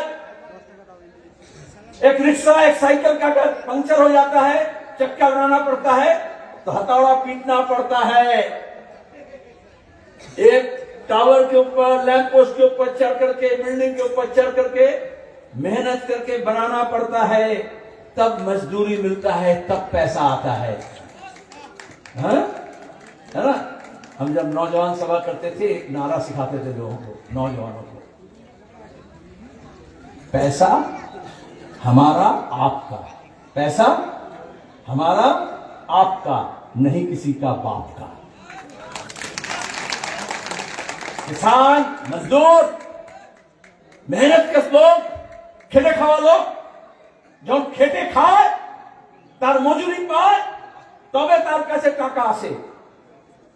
অভিষেক ব্যানার্জি কি মজদুরি করে, কত খাটে, এত টাকা কোত্থেকে আসে? মোদি, अमित शाह কত খাটে, কত টাকা আসে?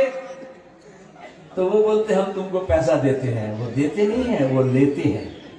আপনি যা জিনিস কেনেন, সে হিন্দু হোক, মুসলমান হোক, বাঙালি হোক, অবাঙালি হোক, জিএসটি দিতে হয়, তাই তো? আইজিএসটি ইন্ডিয়া গভর্নমেন্টকে দিতে হয়, এসজিএসটি স্টেট গভর্নমেন্টকে দিতে হয়। তাহলে আপনি একটা বাচ্চার জন্য একটা যদি সামান্য জিনিসও কেনেন, তাহলে আপনাকে মোদি এবং মমতাকে টাকা দিতে হয়। সেটা বলে রেডিওতে, এফএম টিভিতে, খবরের কাগজে, বিজ্ঞাপনে, হোর্ডিংয়ে, বলে আমি এই দিচ্ছি, ওই দিচ্ছি। কি দিয়েছে? আমাদের এই রাজ্যে যখন বামফ্রন্ট সরকার ছিল, এক সময় স্বল্প সঞ্চয় আমরা প্রথম ছিলাম। ওই যে কিষাণ বিকাশ পত্র, ইন্দিরা বিকাশ পত্র, টাকা দ্বিগুণ যাবে, সব ছিল না? এই নিয়ে তো ঝামেলা হতো কেন্দ্র সরকারের সঙ্গে। ওটা ঋণ, কত সুদ, আস্তে আস্তে ওটা সুদ কমালো। তারপরে চিট ফান্ড এলো, মনে আছে? সব ভুলে দিয়েছে। ওই যে সব সুদীপ্ত, দেবযানী, মনে আছে? সবার কাছ থেকে টাকা নিল, লুট করলো। তৃণমূলের নেতারা ফুলে ফেপে সব বড় লোক হয়ে গেল, জমি জমা, গাড়ি বাড়ি, হোটেল বানিয়ে নিল, গরিব মানুষের টাকা লুট করলো, নিল। তার মানে গ্রামে টাকা ছিল। তারপরে সেলফ হেল্প গ্রুপ তৈরি করলাম মেয়েদের আমরা, স্বনির্ভর গোষ্ঠী, যাতে তারা কিছু টাকা জমাতে পারে গোটা দেশে এবং আমাদের রাজ্যে। আর এখন মোদী মমতার জমানা, এখন গ্রামের মেয়েরা, গ্রামের মহিলারা, গ্রামের পুরুষরা টাকা জমাচ্ছে না, এখন মাইক্রো ফাইন্যান্স বলছে না, সেটা কি করে? তারা টাকা ধার দেয়। তাহলে এই বাংলায় বাম আমলে যে গ্রাম বাংলা, যে মহিলারা টাকা জমা করত, আজকে সেই মহিলারা টাকা ধার নিচ্ছে। তাহলে মোদী মমতা যদি টাকা দিত, যদি রোজগার হতো, যদি 100 দিনের কাজ 200 দিন হতো, যদি মজুরি বাড়তো, যদি কাজ হতো, ফসলের দাম হতো, যদি কলকারখানা হতো, বাজার ব্যবসা বাণিজ্য যদি বাড়তো। এই যে অমিয় পাত্র বললেন 2021-এ সবাই বললো সিপিএম বামফ্রন্ট শূন্য হয়ে গেছে। আচ্ছা, শুধু কি 2021-এ বিধানসভায় বামফ্রন্ট শূন্য হলো? Mahatma Gandhi national rural employment guarantee act আমরাই তৈরি করেছিলাম, যখন মনমোহন সিং এর সরকারকে আমরা সমর্থন করেছিলাম। আমরা বলেছিলাম সবার কাজ দিতে হবে, কাজের অধিকার। মনমোহন সিং বললো, কংগ্রেস বললো সবাইকে তো দেওয়া যাবে না, ঠিক আছে শহরে করব না, গ্রামে করব। 365 दिन দিতে পারবো না, অন্তত 100 दिन দেবো। हमने कहा चलो भाग का भूत का लंगोटी सही, সমর্থন যখন করছি অন্তত 100 दिन হোক, পরে 200 হবে, তারপর 300 হবে। আর মোদী মমতা এসে সেই 100 দিনের কাজ তুলে দিল। তাহলে বিধানসভায় শুধু বামেরা শূন্য হলো না, 100 দিনের কাজ শূন্য হয়ে গেল। 100 দিনের কাজে ব্যাংক অ্যাকাউন্টে যে টাকা আসতো, সেই টাকা শূন্য হয়ে গেল। তাহলে ওইখানে টাকা আনতে হবে, কাজের গ্যারান্টি তৈরি করতে হবে, আবার লাল ঝান্ডাকে মজবুত করতে হবে, যাতে ওদের কাছ থেকে লড়কে, ভিড়কে, কেড়ে, কামড়ে আমরা যাতে টাকা আদায় করতে পারি, নিজের হক আদায় করতে পারি। আর সেজন্য এই সংগঠনকে মজবুত করতে হবে। একা বাঁচতে পারবো না। সে একজন মহিলা হোক, একজন কৃষক হোক, একজন মধ্যবিত্ত কর্মচারী হোক, একজন দোকানদার হোক, একজন শিক্ষক হোক, একজন ছাত্র হোক, একজন বেকার যুব হোক, যেই হোক না কেন, লুটে খাওয়ার রাজত্ব তৈরি হয়েছে। সমস্ত আইন কানুন নিয়ম, পুলিশ প্রশাসন, সরকার সবটাই লুটে হাতে পাহারা দিচ্ছে। আর খেটে খাওয়া মানুষকে বলছে হিন্দু, মুসলমান, বাঙালি, অবাঙালি, পূর্ব বাংলা, পশ্চিম বাংলা, বিহারি, বাঙালি ভাগ করছে। যারা লুট করছে তারা কিন্তু এক জায়গায়, আর যারা খেটে খায়, যার অধিকার কেনা হচ্ছে, যার জমি নেওয়া হচ্ছে, শুনলেন আপনারা, পোস্ট অফিস, ব্যাংক, ইন্স্যুরেন্স, আমাদের এয়ারপোর্ট, আমাদের রেল, আমাদের এয়ারলাইন্স, আমাদের বন্দর, আমাদের জমি, আমাদের কৃষি, আমাদের ব্যবসা বাণিজ্য, আমাদের মজুরি, আমাদের সমস্ত কিছু কেড়ে নেওয়া হচ্ছে। দেখলেন না আরাবলী পাহাড়, হ্যাঁ, গুজরাট, রাজস্থান, হরিয়ানা, দিল্লি পাহারা দিচ্ছে। যেমন হিমালয় আছে সেরকম আরাবলী। আজকে কোর্টকে পর্যন্ত, সুপ্রিম কোর্টকে তো ব্যবহার করা হয়েছে লুটের রাজত্ব কায়েম করার জন্য। কি বলছে কোর্ট, সুপ্রিম কোর্ট? 100 মিটার উঁচু, তাও সমুদ্র পৃষ্ঠ থেকে না, ওইখান থেকে সব জায়গায় যেখানে বেড়াতে যান, হিমালয়ে যান, লাদাখে যান, দার্জিলিং এ যান, পাহাড় মাপা হয় সমুদ্র পৃষ্ঠ থেকে। আর সুপ্রিম কোর্ট বলছে সমুদ্র পৃষ্ঠ না, জমি, সেখানকার জমি থেকে 100 মিটার উঁচু যদি কিছু থাকে ওটা পাহাড় থাকবে। তার মানে কি? ভূ লুটনে কা ভূ, কয়লা খাদান, পাথর, জমি, চরের জমি হোক, জঙ্গলের জমি হোক, গাছপালা, নদী, ঝর্ণা, পুকুর সব লুট করতে হবে। এই লুটের রাজত্ব কায়েম করতে হলে ভোটের অধিকার লুট করে। পঞ্চায়েত নির্বাচনে আপনারা দেখেছেন এই কাকসার মানুষ কিভাবে তৃণমূল কংগ্রেস, পুলিশ, নির্বাচন কমিশন এক কাট্টায় ভোট লুট করেছিল না? কি লুট করেছিল ভোট? হ্যাঁ, তাহলে লুট কি শেষ কথা বলবে? লুটে খাওয়া মানুষ কি শেষ কথা বলবে? না, খেটে খাওয়া মানুষ শেষ কথা বলবে। আজকে সেটাই লড়াই, মেহনতি মানুষের এটা হচ্ছে লড়াই।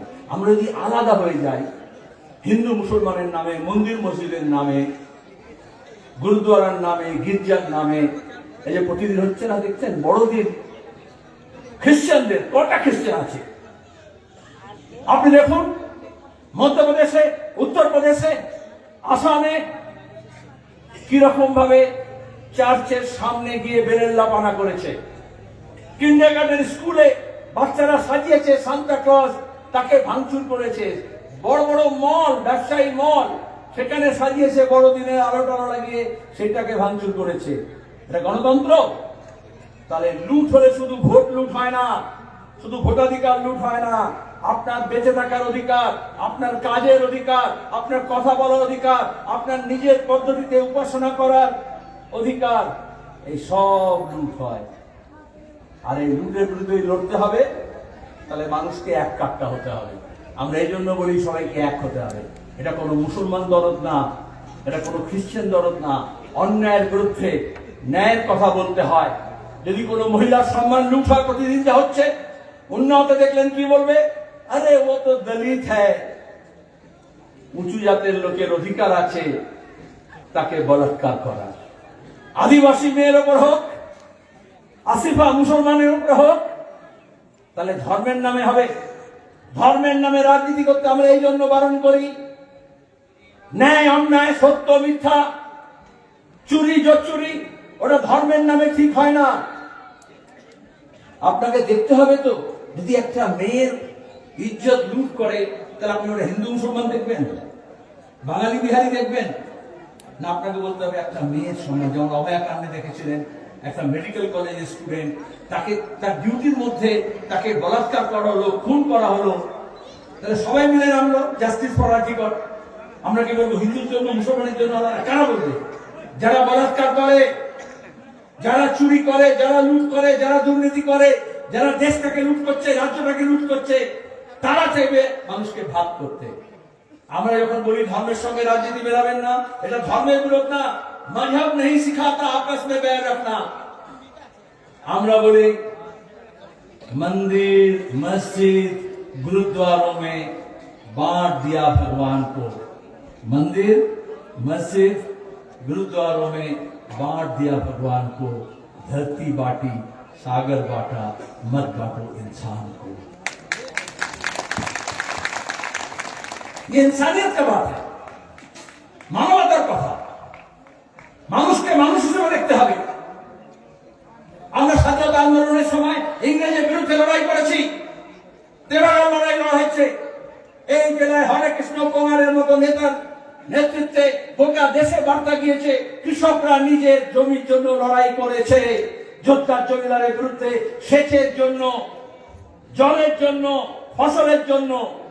কি বলেছিলাম আমরা? লাঙল যার জমি তার। আমরা তো বলিনি হিন্দুর জমি মুসলমানের জমি। যে কাজ করে আজকে যখন জলাশয় বুঝিয়ে দিচ্ছে, যার জাল আছে অত জলে তার অধিকার নেই, বড় বড় প্রমোটাররা পুকুর দিঘি নদী সব বুঝিয়ে দিচ্ছে, তাহলে আমাকে বলতে হবে না জাল যার জল তার। তাহলে আমরা বলি এই সব মানুষের অধিকার, আর এটা লড়তে হলে সবাইকে এক জায়গায় করতে হয়। নাহলে বাংলাদেশ দেখুন, ধর্মের নামে ধর্মীয় উন্মাদ শক্তি যখন ক্ষমতা নেয়, গণতন্ত্র শেষ হয়, ধর্মনিরপেক্ষতা শেষ হয়। আমরা কি চেয়েছিলাম ৭১ মুক্তিযুদ্ধ থেকে? যে বাংলাদেশ গণতান্ত্রিক, ধর্মনিরপেক্ষ, প্রজাতন্ত্র। আর মৌলবাদীরা কি চেয়েছে? ধর্মীয় রাষ্ট্র।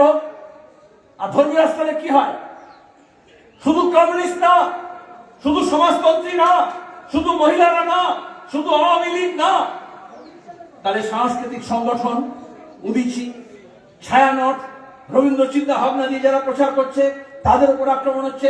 খবরের কাগজ, সংবাদপত্রের অফিস, মন্দির, মাজার, বাউল, সংখ্যালঘু মানুষ কেন হচ্ছে? এমনকি তাদের মধ্যে যারা জুলাইয়ে নেমেছিল একসঙ্গে হাসিনা সরকারকে উৎখাত করার জন্য, তাদের মধ্যে একে অপরে খুন হচ্ছে। তাহলে খুনোখুনি বেড়ে গেল। এই জন্য জ্যোতি বসু বলেছিলেন রাজনীতির সঙ্গে ধর্মকে মেশাবেন না। তাহলে রাজনীতির সঙ্গে ধর্মকে মেশালে কি হয় আমরা বাংলাদেশ দেখছি। আর এখানে বিজেপি শুনলাম কালকে মিছিল করেছিল, ওরা নানান নামে করে, কখনো হিন্দু সংগতির নামে, কখনো বিশ্ব হিন্দু পরিষদের নামে, কখনো বজরং দলের নামে, কখনো হনুমান সেনার নামে, কখনো দুর্গা বাহিনীর নামে, অনেক ছাড়াপোনা আছে। আসল কথা কি, বাংলাদেশে যেরকম ধর্মভিত্তিক রাজনীতি হচ্ছে এখানেও সেরকম ধর্মভিত্তিক রাজনীতি করতে হবে। ওখানে যেমন হিন্দু মুসলমানের নামে হানাহানি হচ্ছে, সংখ্যালঘুদের উপর অত্যাচার হচ্ছে, এখানে সেরকম সংখ্যালঘুদের অত্যাচার করতে হবে। গুজরাটে যখন মোদী প্রধানমন্ত্রী হয়নি, মুখ্যমন্ত্রী গুজরাটে ভোটের আগে পাকিস্তান দেখাতো। মিয়া মুশাররফ পাকিস্তান এই আরএসএস এর লোকজনকে টনিক আর ট্যাবলেট খাইয়েছিল, একবার মোদি আয়েগা তো মোদি হ্যাঁ তো মুমকিন হ্যাঁ, একেবারে পাক অকুপাইড কাশ্মীর দখল করে নেবো, পাকিস্তানকে শিক্ষা দেখিয়ে দেবো, ইসলামাবাদে ঝান্ডা গেড়ে দেবো, বলেনি? এখন পশ্চিমবঙ্গে ভোট, এখানে পাকিস্তান বললে চলবে না, তাহলে এখানে কি বলতে হবে? বাংলাদেশ বলতে হবে। বুঝতে পারছেন রাজনীতি কি? আমাদের এখানে যখন উড়িষ্যায় উদ্বাস্তু মানুষ বাংলা বলে বলে বিজেপি সরকার, আগে তো হতো না উড়িষ্যায় কখনো, উড়িষ্যার মানুষ এখানে আসতেন, এখানকার মানুষ ওখানে যেতেন, তাহলে এখন কেন তাদের উপর আক্রমণ হচ্ছে? প্রথমে শুরু হলো মুর্শিদাবাদে পরিযায়ী শ্রমিক বলে, কেউ কেউ মনে করে ওটা মুসলমান, এখন তো যে উদ্বাস্তু গিয়েছে তার উপর হামলা হচ্ছে। আসামে দাঁড়িয়ে দুই ভাই হিন্দু বাঙালি, আমরা কখনো বলি না এসব কথা, কিন্তু বলতে হচ্ছে কারণ চোখে আঙুল দিয়ে দেখে দিতে হয়। কার্বি আংলামে তাদেরকে মেরে ফেললো, খুন করলো, কোথায় বিজেপি তো কোনো প্রচার করছে না, বলে বাংলাদেশে হয়েছে আপনারা কেন বলছেন না? আর ভারতের মধ্যে হচ্ছে তুমি কেন বলবে না? সে আপনা আপনা দেখ। বাংলাদেশে যারা communist, workers party, communist party, বামপন্থী, সমাজতন্ত্রী, প্রগতিশীল মানুষ, তারা ওখানে উন্মত্ত যে মৌলবাদী শক্তি তার বিরুদ্ধে রুখে দাঁড়াচ্ছে। এটাই তো শিক্ষা আমাদের। ওরা ছায়ানটে উদিচিতে আগুন লাগিয়েছে, আর তারপরের দিনে ওখানে দাঁড়িয়ে লোকে গণসঙ্গীত গাইছে, রবীন্দ্রসঙ্গীত গাইছে, বাউল গাইছে। তাহলে আমাদের রাজ্য, এখানে আমাদের দেশেও যেখানে আক্রমণ হবে লাল ঝান্ডা সেখানে প্রতিবাদ করবে। এটাই হচ্ছে লাল ঝান্ডার ধর্ম। পৃথিবীর যেখানে হোক, এটাই মানবতার কথা। সেখানে ধর্ম দেখে না, ভাষা দেখে না, এলাকা দেখে না। আমরা চোরকে চোর বলতে পারি, সাম্প্রদায়িককে সাম্প্রদায়িক বলি, ডাকাতকে ডাকাত বলি, লুটেরাকে লুটেরা বলি। আমরা তার বিচার হিন্দু, মুসলমান, বাঙালি, অবাঙালি করে দেখি না। আর উল্টো কি হয়েছিল, বুদ্ধদেব ভট্টাচার্য যখন মুখ্যমন্ত্রী, এখানে যখন यहाँ का लोग कारखाना बने, लोगों का काम मिले, এখানে যখন আমাদের মহিলাদের এম্পাওয়ারমেন্ট হোক, সশক্তিকরণ হোক, পঞ্চায়েতি ব্যবস্থা, পূর্বাবস্থা গড়ে তোলা হলো, স্কুল, কলেজ, হাসপাতাল গড়ে উঠলো, তখন এরা সবাই এক কাট্টা হয়ে বলেছিল, মনে আছে, লাল হাটাও দেশ বাঁচাও। কারা বলেছিল? এই তৃণমূলের সঙ্গে বিজেপিও গিয়েছিল, কংগ্রেসও গিয়েছিল, নকশালরাও গিয়েছিল, মাওবাদীরা গিয়েছিল, এসইউসিও গিয়েছিল, মুসলিম লীগও গিয়েছিল, আরএসএসও গিয়েছিল, জামায়াত উলামা হিন্দও গিয়েছিল। যখন লাল ঝান্ডাকে হটাবার কথা বলেছিল তখন কিন্তু সব এক কাট্টা হয়েছিল। মুসলিম লীগ, জামাত, জমিয়ত, আরএসএস, কংগ্রেস, মাওবাদী, তৃণমূল সব মিলে কি বলেছিল? লাল হটাও দেশ বাঁচাও। লাল হটেছে কিন্তু দেশ বাঁচেনি। তাই দেশকে যদি বাঁচাতে হয় তাহলে লাল ঝান্ডাকে আরো মজবুত করতে হবে। আর লাল ঝান্ডাকে মজবুত করা মানে গ্রামে গ্রামে, ক্ষেত মজুর, মাঠে ঘাটে, শ্রমিক, সে খাদানে হোক, সে কারখানায় হোক, সে রাস্তার পাশে হোক, সে ইট ভাটায় হোক, সে গ্রামে হোক, শহরে হোক, বেকার ছেলে মেয়ে, ছাত্র, মহিলা, মধ্যবিত্ত কর্মচারী, ছোট দোকানদার, ব্যবসায়ী, আজকে কেউ খুশি নয়। তাদের সবাইকে আমাদের এক কাট্টা করতে হবে। সেটাই শক্তি হবে লাল ঝান্ডা। ওরা জাত পাত ধর্মরণের নামে ভাগ করবে, আর আমরা লাল ঝান্ডা মানুষকে এক করব।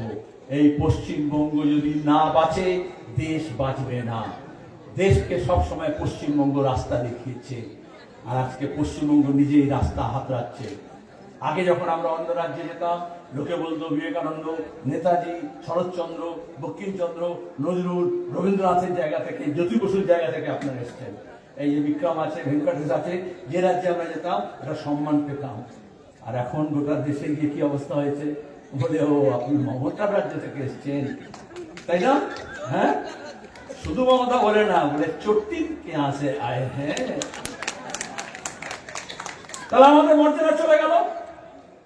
আমাদের বিশ্ববিদ্যালয়, কলেজ, স্কুল যে পঠন পাঠন হতো সব চৌপাট হয়ে গেল। তাহলে গোটা বিশ্বের সামনে বাংলার মানুষ হিসেবে আমরা যে মাথা উঁচু করে দাঁড়াতাম সেই মাথা নিচু হয়ে গেল। এই আমার দিদিরা বুঝবে, ঠান্ডায় শীতকালে কি হয় না, পায়ে সব চামড়া মরে যায় না, কি হয়, শুকিয়ে যায় না, তা কি করতে হয়? কারণ ঝামা পাথর থাকে, ওইটা দিয়ে ঘষতে হয়, তো ওইটা দিয়ে সব ঘষে ঝামা। তো মমতা 11 সালে সরকারের ক্ষমতা পায়নি, হাতে একটা বড় ঝামা পাথর পেয়েছিল।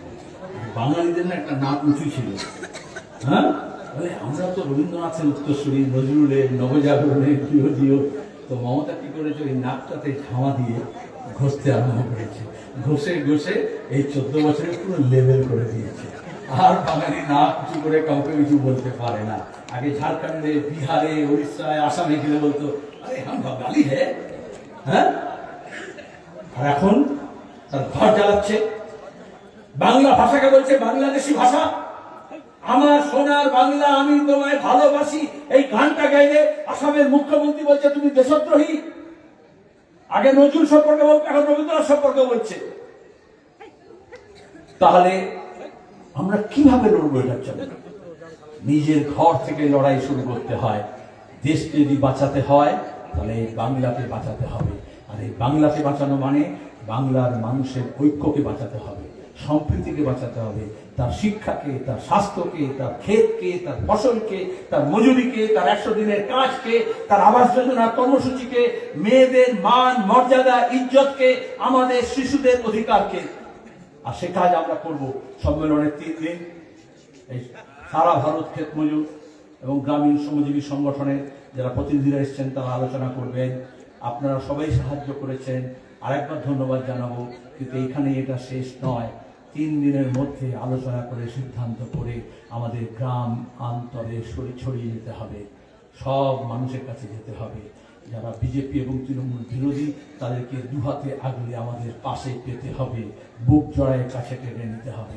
আমাদের যারা পুরনো সমর্থক দরদি আগে ছিলেন, এখন একটু ভয়ে হোক, ভ্রান্তিতে হোক, আমাদের আহম্মকপনায় হোক বা অহমিকায় হোক, ভুল ত্রুটিতে হোক, যারা একটু দূরে সরে গিয়েছেন, নড়ে গিয়েছেন, চলে গিয়েছেন, তাদেরকেও আমাদের ডাক পাড়তে হবে। আর সবাইকে নিয়ে আমাদের বলতে হবে, হে সামালো থান হে, কাছ থেকে দাও শান হে। আর যদি কাছ থেকে একটু মরচে পড়ে দিকে থাকে, মনে করছে ভোতা হয়ে গেছে, তাহলে এই সম্মেলন আসলে ওই কাস্তেটাকে আমরা একটু শান দিয়ে দিচ্ছি। ঘরে ঘরে যে কাস্তে আছে তাকে শান দিতে হবে, লাল ঝান্ডাকে মজবুত করতে হবে। লাল ঝান্ডাকে মজবুত করা মানে ঝান্ডার পেছনে যে ডান্ডা আছে ওটাকে একটু মোটা করতে হবে, ঠিক তো? আর কোন নেতা নেত্রী, পঞ্চায়েত, পুরসভা, এমএলএ কোন নেতার পায়ে তেল লাগিয়ে না, নিজের মর্যাদা, নিজের ইজ্জত, নিজের সম্মানকে সামলাতে হয়, তাহলে ওই ডান্ডাতে একটু তেল লাগিয়ে রাখবেন।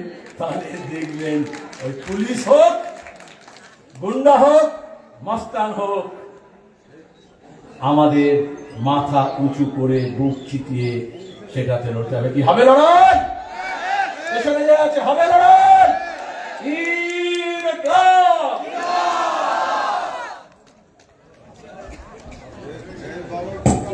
আমাদের সংগঠনের পক্ষ থেকে কমরেড মোহাম্মদ সেলিমকে ধন্যবাদ, অভিনন্দন জানাচ্ছি। আর একটা কথা বলছি, পশ্চিমবাংলার গণতান্ত্রিক আন্দোলনের পক্ষ থেকে আমাদের